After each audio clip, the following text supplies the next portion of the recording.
tolong siapkan satu tempat. Nah, kamu taruh di bawah tempat pemandian jenazah. Nah, airnya kamu minum.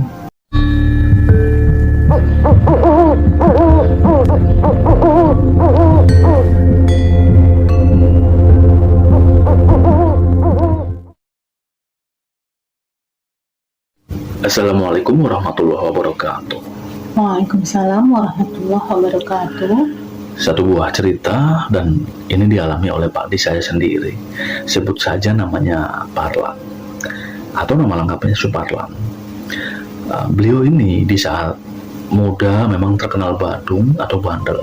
Namun dia hanya bersifat kenakalan remaja dan tidak berbau kriminal. Pak Parlan ini di waktu muda, di tahun 70-an. Beliau ini yang muda pada saat itu seringkali nonton hiburan ini sendirian saja tanpa ditemani oleh kawan. Jadi hal-hal yang berbau menakutkan bagi beliau ini tidak jadi soal, karena beliau ini orangnya termasuk yang realistis.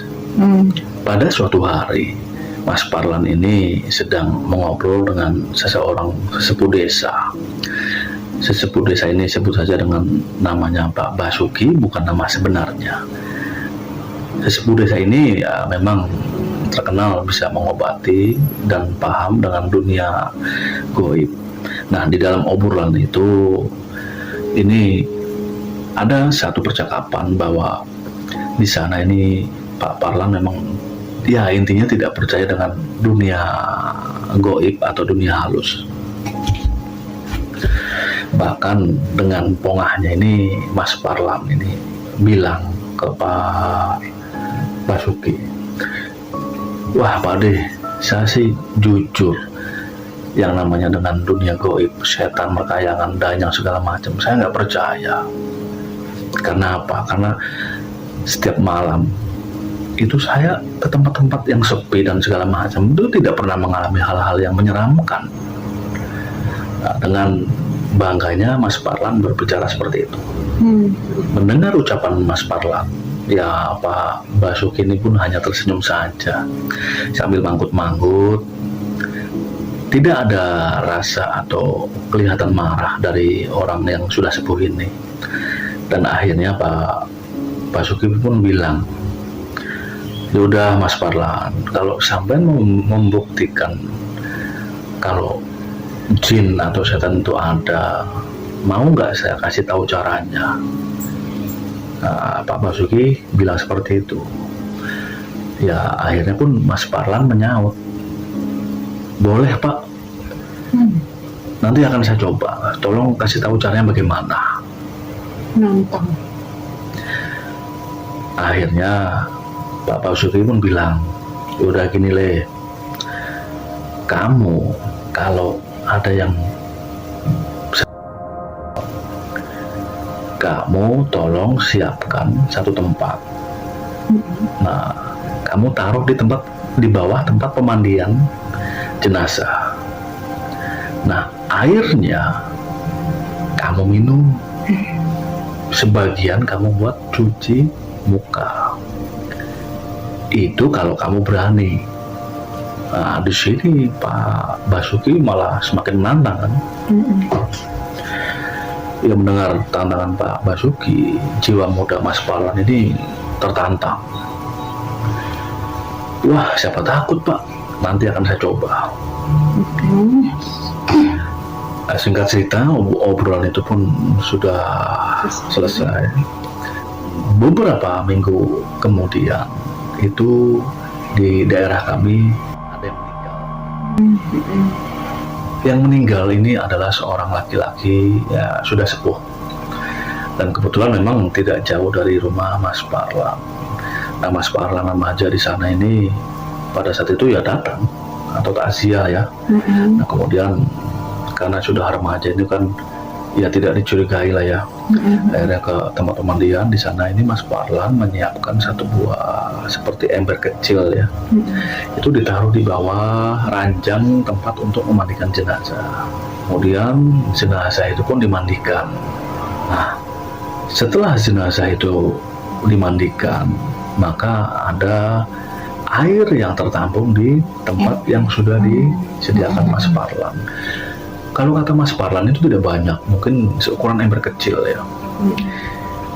Nah di sana ini Mas Parlan pura-pura ikut merapikan tempat sehabis memandikan jenazah itu ya. Nah disitulah kesempatan itu akhirnya apa? Ember yang tempat bekas guyuran orang meninggal tadi, itu pun akhirnya didapatkan oleh Mas Parlan. Nah setelah dapat, Mas Parlan ini menemui Pak Basuki. Pak, ini saya sudah dapat air pemandian jenazah.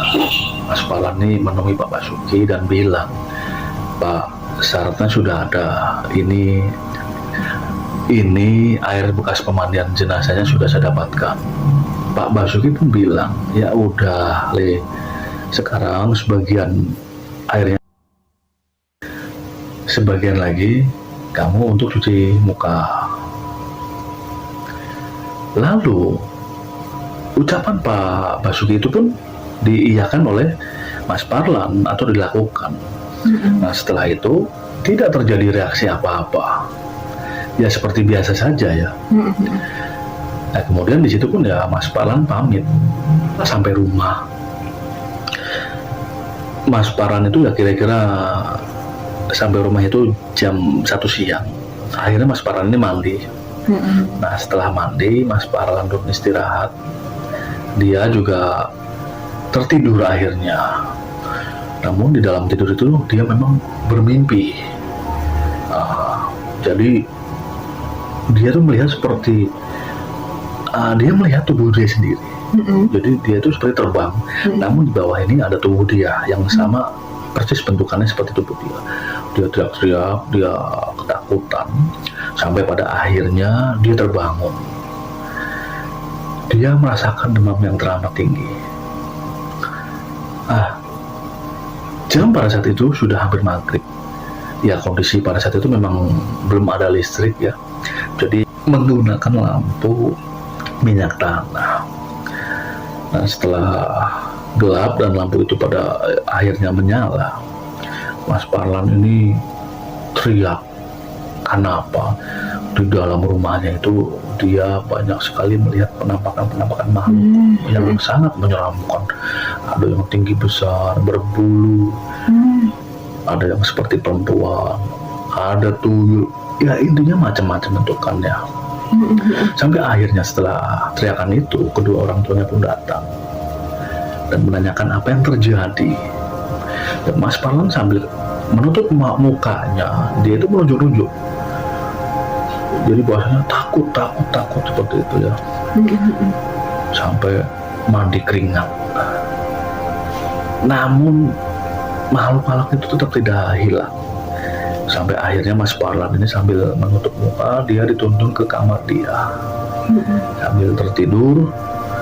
Karena begini kata Mas Parlan atau Pak De Parlan, ketika menutup mata pun itu percuma, dia akan tetap melihat. Jadi seperti tembus. Nah, itu ya habis maghrib lah. Sampai habis maghrib itu makin menjadi ketakutannya. Itu dia belum ngeh atau belum ingat dengan yang pernah dilakukan tadi siang. Ya semalaman itu dia betul-betul tersiksa. Bahkan ada satu sosok di atas Mas Parlan itu dari bawah genting ya atau genteng itu seperti perempuan dengan jarak yang hanya 1 jengkal. Itu wajahnya face to face dengan Mas Parlan. Nah, Mas Parlan teriak lagi sambil ketakutan, ya orang tuanya pun datang lagi ya. Nah yang untuk saat ini akhirnya malah ya, minta ditemani oleh kedua orang tuanya karena takut sendirian kan. Ya walaupun memang untuk ukuran remaja ya sudah besar lah. Ya sampai pada akhirnya itu pagi hari, dan anehnya sosok-sosok itu pun tidak hilang. Jadi gini, Mas Parlan ini dia berpikir mungkin di rumahku memang menakutkan. Akhirnya keluar rumah. Namun setelah keluar rumah makin menjadi makhluk-makhluk itu yang beraneka bentuk makin banyak, dan rupa-rupanya juga sangat menyeramkan. Bahkan juga banyak yang berpakaian seperti prajurit zaman dahulu. Di tengah ketakutan itu, dia teringat dengan Pak Basuki. Akhirnya pun dia punya inisiatif menemui Pak Basuki. Dia ini kapok, intinya minta tolong. Iya betul Pak, saya baru percaya bahwa mereka ini ada. Saya nggak tahu kenapa, ini kok saya melihat banyak penampakan makhluk yang sangat menyeramkan dan mengerikan Pak. Tolong saya Pak, saya minta tolong sekali, saya sudah tidak kuat. Seperti itulah Mas Parlan mengiba kepada Pak Basuki. Ya Pak Basuki pun hanya tersenyum dan tidak berbicara apa-apa. Kemudian masuk ke dalam. Masuk ke dalam ini, Pak Basuki akhirnya keluar rumah sambil membawa sebuah botol yang ukurannya tidak besar. Kalau dilihat itu seperti botol minyak wangi. Nah, akhirnya Pak Basuki bilang, "Ini Le, mana tangan kamu dua-duanya?" Nah, minyak itu pun dioleskan ke kedua tangan Mas Parlan. Sambil itu seperti dibasuhkan ke wajah Mas Parlan ya.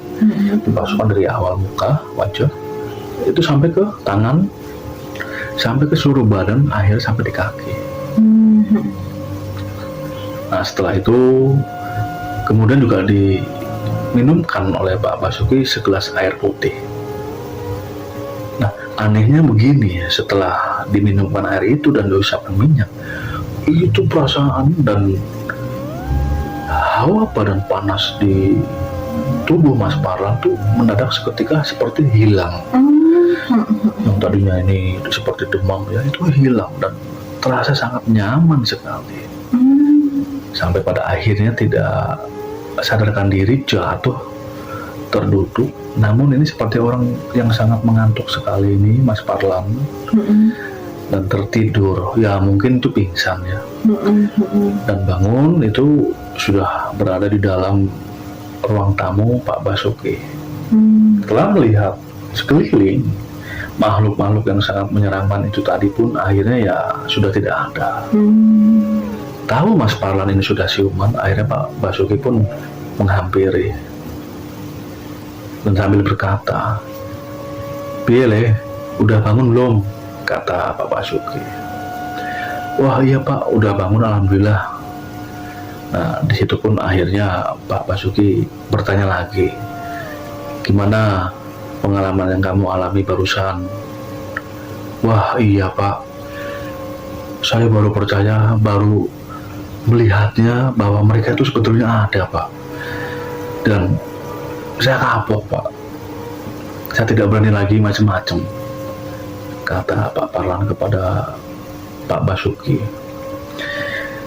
Nah, setelah itu ya akhirnya Pak Basuki pun seperti memberikan wejangan ya, yang intinya bahwa di sana Pak Basuki berbicara bahwa yang tidak kelihatan itu belum tentu tidak ada. Ya kita harus selalu menjaga sopan santun adab kita dimanapun berada. Seperti itu. Kita tidak boleh sombong sesama makhluk Allah, tidak boleh takabur. Itu kata Pak Basuki. Yang di sini niatan Pak Basuki juga bukan semata-mata mengerjai Mas Parlan, namun ini memang ya sekedar memberikan bukti bahwa yang disangkal oleh Mas Parlan akhirnya diberikan bukti nyata. Setelah mengalami itu ada perubahan yang nyata di diri Mas Parlan, bahwa dia mulai rajin ya mendekatkan diri ya ke Tuhan, jarang keluar malam. Nah, kemudian bahkan juga sudah mulai mengaji juga. Karena sedikit banyak ya Mas Parlan ini masih parno atau paranoid. Dia masih hafal betul titik-titik per tempatnya ini, di sini ada makhluk apa, di ruang tamu ada makhluk apa, itu masih ingat betul. Makanya di sana itu Mas Parlan ini betul-betul masih ya, agak ketakutan, hingga akhirnya beliau ini datang lagi ke tempat Pak Basuki, minta untuk disempurnakan lah istilahnya, supaya ketakutannya pun ini hilang. Ya Pak Basuki pun akhirnya menyanggupi. Ada satu ritual yang di sana ini akhirnya setelah ritual itu Mas Parlan ini normal kembali. Ya seperti itu Mas Pra. Ya terima kasih ceritanya Mas ya.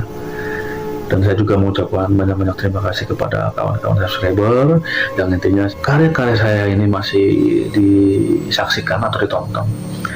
Tidak panjang lebar, saya tutup. Wassalamualaikum warahmatullahi wabarakatuh.